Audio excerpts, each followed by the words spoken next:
মা, মা আমার বন্ধু গো, তোমাকে চাই, শুধু তোমাকে চাই, তুমি ছাড়া ভালো লাগে না। ২৯ বছর সময়ের ধুলোয় চাপা পড়ে যাওয়া এক মহাতারকার অন্তর্ধান রহস্য। সালমান শাহ বাংলাদেশি কোটি ভক্তের মনে আজও দগদগে ঘা হয়ে আছে। সালমান শাহ কি আত্মহত্যা করেছিল, নাকি তাকে পরিকল্পিতভাবেই হত্যা করা হয়েছিল? দশকের পর দশক আইনের মারপ্যাচ, তদন্ত, পাল্টা তদন্তের গলগাথা পেরিয়ে অবশেষে সেই রহস্যের দ্বার উন্মোচনের একটা দরজা পেয়েছেন। আদালতের এক যুগান্তকারী রায়ে অপমৃত্যুর মামলাটি এখন পুরোদস্তুর হত্যা মামলায় রূপ নিয়েছে।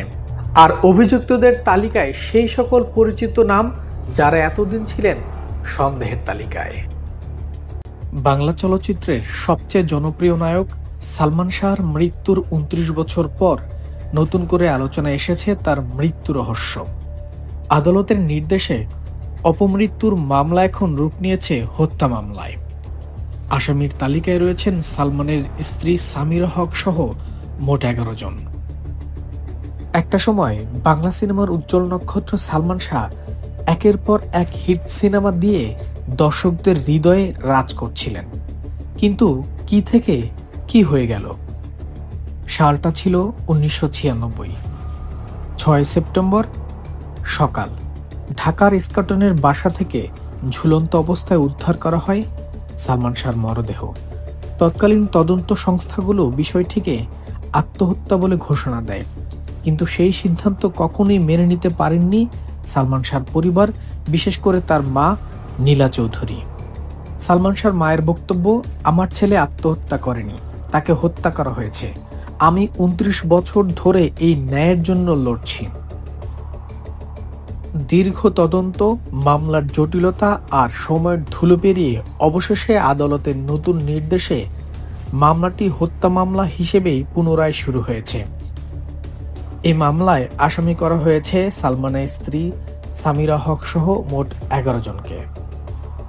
আসামিদের তালিকায় প্রথমেই আছেন সালমানের স্ত্রী সামিরা হক, ব্যবসায়ী ও চলচ্চিত্র প্রযোজক আজিজ মোহাম্মদ ভাই, সামিরার মা লতিফা হক লুসি, রিজভী আহমেদ ফরহাদ, খল অভিনেতা ডন, আরও কয়েকজন ব্যবসায়ী ও চলচ্চিত্র সংশ্লিষ্ট ব্যক্তি। এর মধ্যে রিজভী আহমেদ ফরহাদ অভিযুক্ত, যিনি এক পর্যায়ে হত্যার স্বীকারোক্তি দিয়েছিলেন।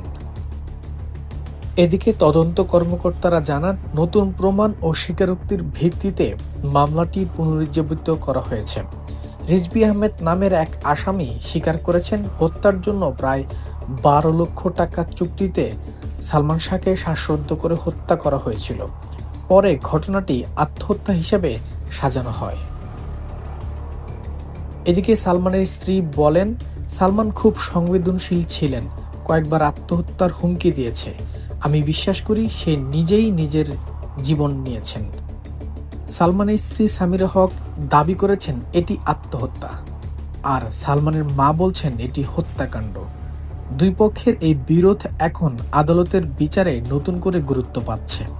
পুলিশ ইতিমধ্যেই আসামিদের নাম ইমিগ্রেশন বিভাগে পাঠিয়েছেন, যাতে কেউ দেশ ত্যাগ করতে না পারে।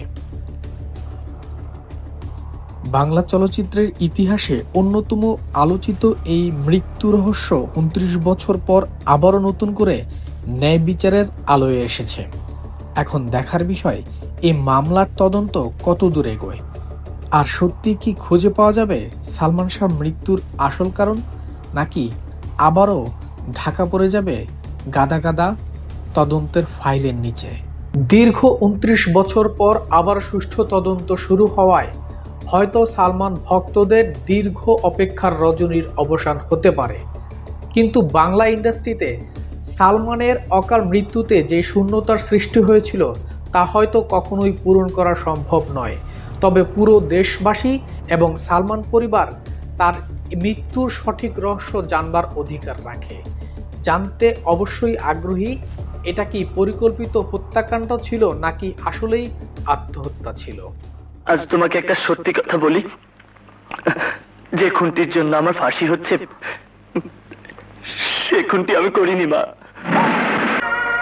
কিনে দেব তোকে আমি প্রাইভেট কার, পাশে রবে দুলা ভাই, আমি ড্রাইভার।